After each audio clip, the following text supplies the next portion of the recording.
Hello, I wanted to go ahead and go over some of the things that we went over last Wednesday. For those that missed it, there were a few that missed it. Um, and I know it seemed like to me that the email system there at Kansas State sent out to some, not all, but to some, the notification of the class a little bit late. So I'm going to start, and I've done this before, but you might keep your eye out that you'll be notified not only through the Kansas State email address, but through your Google. If you're logged into your Google account, it'll send you a notice that a Hangout's just begun. So you might on Wednesdays at around that time just start logging into Google and kind of waiting for the notification, because it should send you the link there. But first, I want to compliment people on their awesome work. This is looking great. I mean, just incredible. It is definitely exceeding my expectations at this point, because we've still got a lot of time to do a lot of work, and you guys some of these are just looking incredible. So I wanted to say that's awesome. And then I wanted to go through some of the tools that we went through Wednesday for those that happen to miss it. And I wanted to make sure, and I'm going to log out here real quick, but I wanted to make sure you knew how to log in as teacher, because some of these tools I'm going to show you, you'll need to be the teacher to see them. So I'm going to go into multiplayer and connect to our server. Join server. You'll notice this tab here. Before we've been logging in as students, but if we log in as teacher and type in the password Greenbush, that is our teacher login. And now that I'm a teacher, when I click my inventory, so my E button, we will see that I now have, typically you'll end up kind of in this view, but if I page over, see how I'm in page 1 of 2, I'll page over, and I end up with a new series of blocks here called the Edu, or the Minecraft EDU blocks. So if I click this I, we'll see my other blocks. The ones I really wanted to show, though, were this build disallow, and where that comes into place is when we have a world like ours where we allow all the build privileges. We'll want this build disallow under things that we don't want destroyed. So, and I've already got one in my inventory, or in my usage bar here. And then my information block, I've got one of those down here too. And then my information sign, which is basically just a sign, but it draws student attention to the sign. So this is your spawn block, so where students will spawn when they come in world. I might go ahead and throw one of those out here too, just to show you how it works. But so let's go ahead and throw out a spawn block. That is where students will spawn. And if you have multiple spawn points, that's basically just going to be the latest one put down. So, but that's going to be where students show up in your world. So say, for example, I want them to show up. Let's put it a little further away from the sign. I want them to show up here, right in front of the sign when they log on and get in world. So there's my information sign, and it's just a sign. It doesn't do anything when they click it. And then my information block.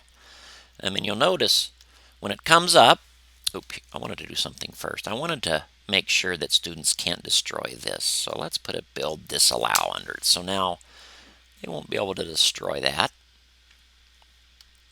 And it's hidden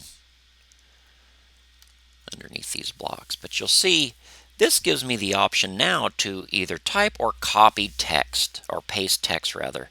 We could also copy, but so for example, if we have 5 kiosks in world, these information kiosks, 5 or 6, we will really want to store that text in an offline document. So what I would do is create a Google Doc or something that you're keeping that lesson material in, and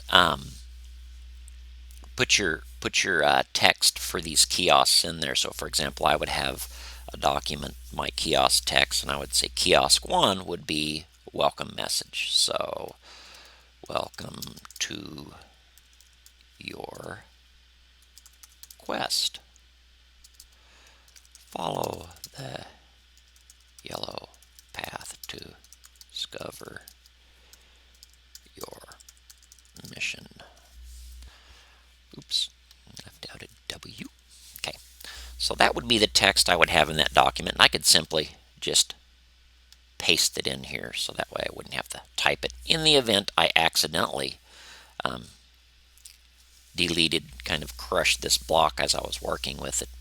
It's nice to have that text somewhere, otherwise we'll lose it. So there we go. And now we see our yellow. The student would come in, they would spawn right there. See, there's some information. And I forgot an E here. There we go. Welcome to your quest. Follow the yellow path to discover your mission. Okay. And I am still doing a lot of work on mine. So this would be probably my second kiosk right here. Since I'm doing zombie quest, this would just kind of be our welcome center, and where we set the kids up to learn their quest and maybe reinforce some points in an earlier lesson if we had one. And so that's kind of would be how I would structure this and how I'm going to structure this. So this building pretty much doesn't really have a function in my case because they're going to be building stuff behind. And I would have a much larger space in an actual case. But so that would be how we leverage those blocks. So that's in a nutshell what we covered. We answered a lot of questions also that other users had, but they pretty much all related to their specific lessons. So definitely don't hesitate if you have some questions about specifics of your lesson. Don't hesitate to let me know. One thing I did mention is really and don't be afraid to edit your lesson as you get in world and you start building and you think, okay, my lesson was my concept, my idea, but I think this might work better. This point might be better reinforced through this tool, through this Minecraft little sandbox tool. So don't feel bad or like you can't edit and update your lesson concept. So really the thought process I would recommend is to view this as virtual Legos. Of course, you have a lot more freedom in world than you would if you had Legos, but it's really this constructivist idea, this constructivist principle of what can we build to reinforce some ideas, or what can we from the visual aspect, what can we show to reinforce some of these ideas that we're discussing. And we have I know we have some that they're doing everything from electricity, or working with not necessarily electricity, but electronics, and so forth. One thing I did want to show, and I believe it was who was that? I'm trying to recall off the top of my head, and I can't right now. Who the one that was working with electronics. I can't remember if it was Ryan, but I don't think it was. But I wanted to show them one thing, and this may work, maybe something others may find interesting, but if you hear your kids talk about redstone, redstone is really how you wire stuff in world, and it's really cool. I just want to show you this real fast. Not that we all have to use it, but just so that we can kind of understand redstone when you hear kids talk about it. If you notice, there's an entire redstone piece, and the way redstone works is it is kind of the wiring, the in-world wiring.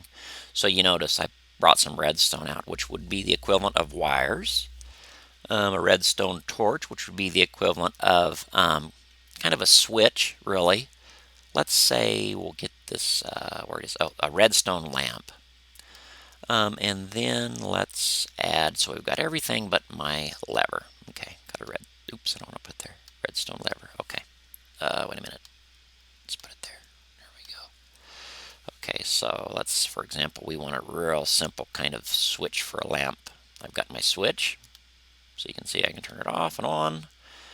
And then let's add some wiring, which would be my redstone. Kids really get into this redstone stuff. It's pretty fun to watch them. So you see my wiring, I'm just laying it out. So let's see what we got here. It's on, it's off. Okay, so let's power the lamp now. There there's my lamp. Okay, so my lamp's off, a switch, my wiring, and now my lamp's on. So just a very simple, see that? So that might be something, and as I mentioned, I can't remember. I wish I could, and I don't want to switch over and look, but um, someone was doing something with circuits, and this would be a really cool tool to use in world, Redstone. So I would maybe go on YouTube, and if you search Redstone, you're going to see a ton of Redstone stuff, because kids are doing some really cool stuff with Redstone and wiring in world. So that's some tips for today. I hope you enjoyed them. Again, excellent work, and I will see you next week, and you will definitely be hearing from me very soon again.